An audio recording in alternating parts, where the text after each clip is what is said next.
Sometimes clients will say things to me like, I hope they don't put me on a statin. Nobody's coming to your house, prying open your jaw and shoving that pill down your throat. So let's talk about health autonomy. Hey, I'm Dr. Patty Barch. I'm a traditional naturopath, founder and owner of Naturally Unbridled Wellness and naturallyunbridled.com, where we focus on wellness solutions, not disease management. This is Down the Ridge with Dr. Patty, where I give you 7 to 10 minutes of holistic life and wellness information on my way to work. It's not medical advice. It's for entertainment purposes only. Nothing I say is true. Don't listen to me.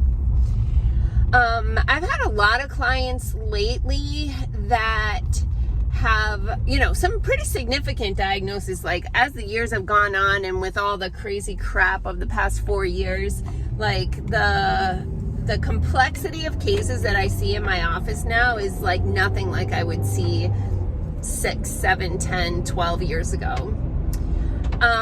But there is something that I have heard throughout the time that I've been in practice that I always want to just do okay, take a beat here because we need to talk about what you just said.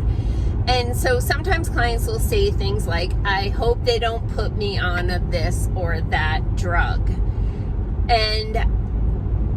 Or I hope they don't make me have surgery. I'm like, nobody's making you have surgery. Nobody's making you take a pill. You are the boss of you. You are the one who gets to decide what happens to your body, at least for now. I mean, let's face it, politically, we are headed in a direction where you won't have responsibility for your own body if things don't go the right way in November. But that's another video, which I am working on in my head, by the way.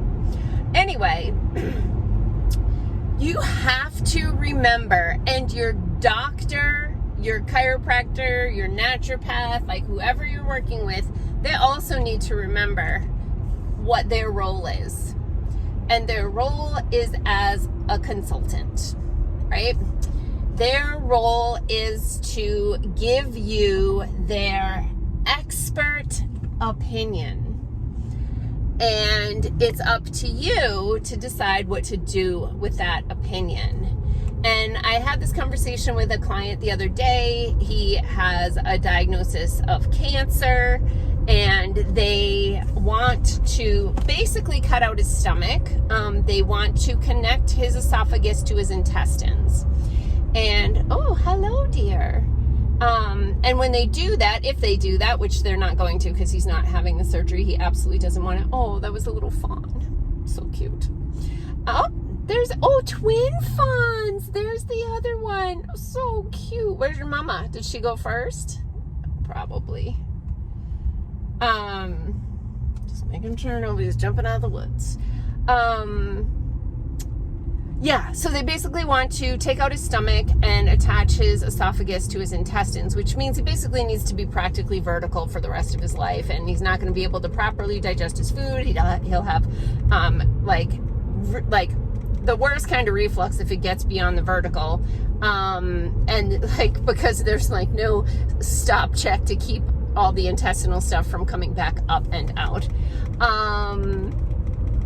And dumping syndrome because the food isn't chemically digested appropriately because there's no stomach acid. There's, none of that happening. But, his doctor continues to put his hand on the guy's shoulder and say to him, have the surgery. And the guy's like, what do I say? I don't want to have that surgery. So I have to coach the guy in how to control this relationship, right? Of course, I don't say, tell him you're not the boss of me, but that's, basically it. And I use this analogy. It's like a plumber. If the plumber comes to your house and they evaluate what's going on in your bathroom and they say you need to, you need a new toilet. Okay, I need a new toilet. That's good to know. And then they say, you really want a pink toilet. They're the latest thing. Everybody's getting them. I'm seeing great results with pink toilets. And you're like, I don't want a pink toilet. you can thank that plumber for their professional opinion and call another plumber or fix the toilet yourself or something else. You have options. They are not the boss of you. And the same thing will happen when clients say, should I have this test done? Now, I do not tell people whether or not they should have medical tests done, but I converse with people about options. That's my role. My role is as an educator to let them know, like, okay, so this is what that test is, and let's talk about outcomes. So if you have a medical test done, maybe MRI, CT scan, PET scan, something like that, there's going to be a pathway based on the results of the test, right? We'll call it option A and option B. If in your soul, option B is off the table, because I'll have clients say to me, I'm never having spinal surgery again, or I'm never doing chemotherapy again, right?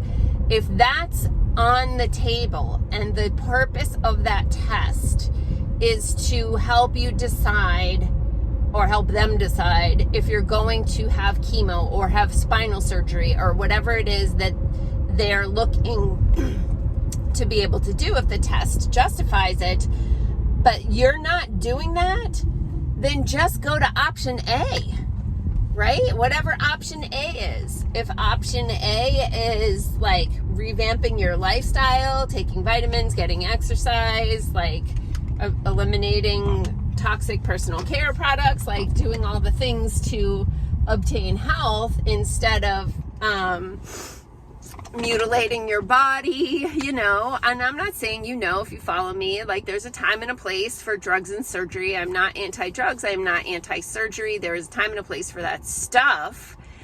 But you need to know what your options are so that you can make an educated decision and keep in mind that they are not the boss of you. They like to be the boss of you. They like to tell you, you need to do this. They'll go so far as to schedule an appointment for you to have a test or a procedure without even asking you. They're like, we booked you for next Wednesday at 8:30. No. So anyway, I just want people to keep in mind the role of the medical practitioner is like the role of the plumber. Their job is to tell you what they think is the best choice for you. They're also supposed to tell you what your other choices are in case you don't like that choice. And then you get to decide if you want this person to do these things to you or for you. You are the boss of you. So remember that. I am heading to the gym, and then I'm actually speaking today. I am a guest on a podcast for wellness professionals. It's not a podcast. It's, what do they call that? A summit. So there are a bunch of people speaking. I'm the first speaker this morning. And so I will be doing that this morning. So I probably won't even get this video up. Maybe I will before I do that. But anyway, you guys have a healthy day. Peace out, rock on, and you are the boss of you.